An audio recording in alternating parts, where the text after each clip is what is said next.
G'day folks, welcome to another edition of Talking SANFL. My name is Andrew Hayes, this is Daniel Menzel. Menz, let's recap round 10. Of course, it was the split round, so let's go back to a couple of weeks ago. And let's start with the Eagles. They travelled to the Ponderosa in disgusting conditions. It was. I'd rather probably not go back to a couple of weeks ago. I've tried to take that one out of the memory, but it was as bad a conditions as I've ever seen out at Elizabeth. Normally, it doesn't rain out there, and I haven't seen many games where there's been a lot of rain. In this game, it was torrential. There was puddles everywhere. And so the Centrals, they played the conditions much better than we did, to be honest. And a 6-goal, 743 to 4-goal, 226 win. I think any time there's 240 plus tackles in a game, you know it's not going to be a great spectacle. I'm interested to know as well the words from Jade Shetty in particular for your third quarter. Yeah, look, that's where they got us. It was as simple as that. They were harder. We didn't come out very well after half time, and Sheeds was disappointed, but at the same time, we've put together a pretty good month of footy now, and It's one of those ones that I feel like that's not a game that you're going to have come September. It's going to be a completely different game, so you can't take too much into that or read too much into it, but disappointing. Credit to Centrals on the day, though. Next game, of course, took on North Adelaide. Interesting as well, put together another scoreless quarter in the third quarter for the Double Blues, but still did enough to get the job done. Yeah, they did. There was a bit of wind here. I was at this game, and Sturt played the conditions much better in the second half and put the score on the board. And it was an important win for them because they were coming off the back of that massive loss to Glenelg. So really important for them to get back home, get their season back on track, and they certainly did that. Other game in the first part of the split round was Port Adelaide taking on Nord, traditional rivals. This was one that I think most people would have tipped Port Adelaide to win, but all of a sudden, Nord, this was a big upset, and their season, we'll talk about it a little bit later on, is very much alive. It is. They've got back-to-back wins and a really good win against Port Adelaide, who will be disappointed. They were in front in this game, a chance to jump back into the top five, and they let one slip there last weekend. Second part of the split round for round 10 was the two games on the weekend. Glenelg travelled to Hisense Stadium to take on West Adelaide. It was a good effort by the Bloods, but geez, Glenelg are just red hot in any day of the week at any venue at the moment. They are playing some incredible footy. They kick 2 goals in every quarter and 6 in the second quarter. So it just shows that they are putting complete games together at the moment. And West Adelaide were gallant. The second half was really good, but they ran into the most informed competition team in the competition at the moment. And the Crows did enough to show why they absolutely deserve to be in the top 3 with a nice win against South Adelaide.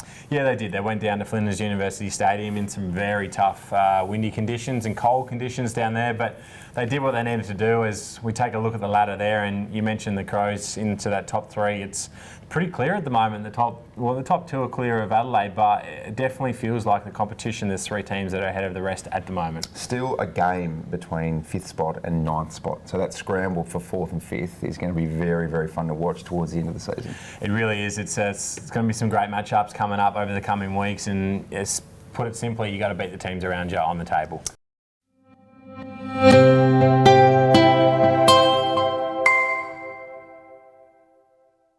All right, let's go into our sample summary brought to you by Rejuvenate Massage and Fitness. We're getting straight into our moment of the week. We want to talk about the Crows' first quarter on the weekend down at Noarlunga. This was just an absolute goal fest. It really was. They won the toss. Kieran Strachan won the toss. They kicked with the breeze, and we see a nice finish here. 7 goals, 3:45 to 1 behind at quarter time. Now, it was probably a 4-goal breeze, but psychologically, you go in at quarter time, as South Adelaide players going, we're kicking with the wind, but we're almost blown out of this game already. Yeah. It was a bad start for them, a great start for the Crows, and they continue rolling. Talking point of the week, let's talk about the Redlegs. And we've been saying it for so long, they keep on losing. Could they lose again? And all of a sudden, 2 wins on the trot. This competition is so tight that out of nowhere, Nord is still a chance to make the final. So do you think that they can make the finals then? As you mentioned, they're 2 games out of the 5. Is it still a possibility for the Redlegs? Well, we were talking before that there's one game that separates 9th and 5th position, which is a spot in the finals, of course. So they're a win outside of 9th. We're getting very, very technical here, but if they can get a roll on, they've certainly got the talent. It feels like they've got a better list than they did last year. And they're probably one of those sides who it looks like they've just clicked.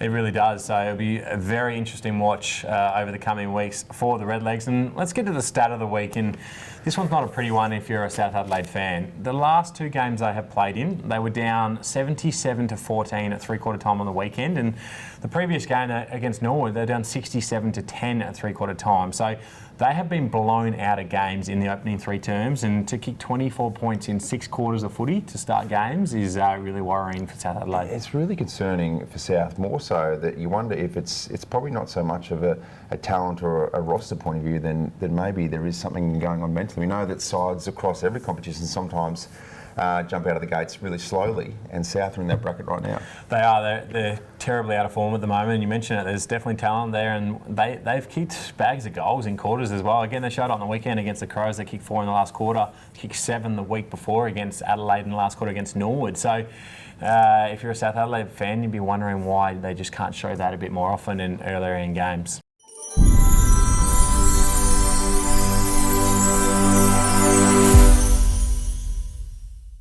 Right, let's get into our tips and predictions. Thanks to Top Sport, the good folks there. And look, I don't want to gloat men's, but we will give a bit of a score update when it's head-to-head you v me.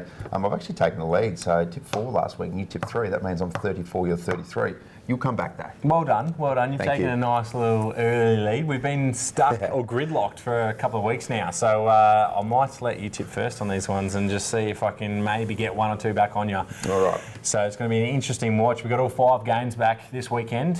What's the first? Let's kick off with the first one, which is the Eagles taking on South Adelaide at Morn Team Kia Oval on Saturday. As we've touched on as well, South are just in really, really patchy form at the moment. And apart from the game we played a couple of weeks ago against Centrals at the Ponderosa, which was in disgusting conditions, the Eagles have clicked and they're playing some good football. Particularly here, I'm going to back in the Eagles for that one. I don't know which way you're going. Yeah, I'll go with the Eagles, but I hope it's going to be a little bit better conditions than what we saw last year in this fixture at Morn Team Care Oval. I mentioned the Centrals game was a tough one. That was the worst game I think I've ever played in.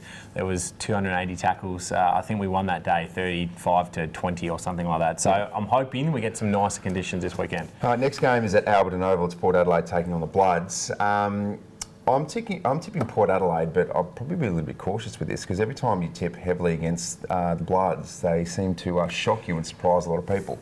I'm tipping Port Adelaide because 1, it's at Alberton, and 2, because they're going to be absolutely stacked. They've both had a weekend off. That is the SANFL side and the AFL side, so they'll go into this contest cherry ripe. I can't go against that for exactly that reason. I think the bye in the AFL, they've freshened up some players. They'll bring a few back to the SANFL team at home. I think Port will be too strong. You're mad if you tip against Glenelg at the moment at Stratorama Stadium. Yep. They are just unbeatable. I love the Dogs, I love the Dogs, but you've got to go for Glenelg against the Dogs in Glenelg. Well, you have to for that reason in terms of how well Glenelg's going, but there's another reason and stat that's interesting here is Centrals have not won a game away from home this season. So they have been incredibly good at home. Glenelg was the only team that beat them at home a couple of weeks ago or about a month ago. So Centrals still need to get that winning form away from home. Glenelg will be too strong. They've been smashed by injury. It is at Prospect Oval, but be hard to tip against the Crows, up against the Roosters side, which has been very inconsistent. Yeah, after watching the Crows play on the weekend, their midfield was elite. Their inside work in the clearance was great, but their spread from contest was super. I have a feeling that the mids on both sides that tend to rack up a lot of footy will shake hands at the start and we'll see each other at the end of the game and the Crows will be too strong. All of a sudden, this last game of the round at Unley between Sturt and Redlegs, that could be the game of the round. It certainly could. Given Norwood's recent form, a couple of wins on the trot. Sturt, they're probably going through a bit of a patchy spot at the moment, and no doubt they'll regroup and come good towards the end of the finals. But these are always good games as well. I love Sturt v Redlegs.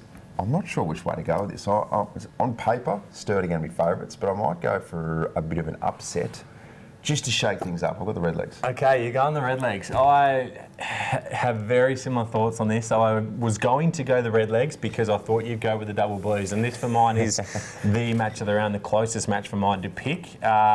With you going the Redlegs, I've got to go Sturt, so I've got to try and pull one back. I'm going to go with the Double Blues. I'm hoping it doesn't cost me. You don't get out to a 2-tip lead, but some interesting games to pick this weekend. We'll see what happens.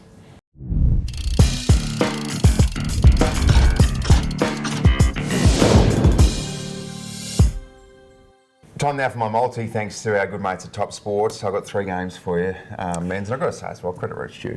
I was going to say, When you were about to pump me up, I jumped in to pump myself up. You did jump in. I was going to say, hang on, we've got to make sure we mention last week's incredible win. But I've already done it. you were always going to do it, weren't you? So let's see if we can go with another one. 3 legs seems to be working for you at the you've got to moment. sing when you're winning sometimes, but never chase your losses ever, especially on this as well. I'm going to back you guys in. So I've got the Eagles to beat the Panthers. That's my first leg.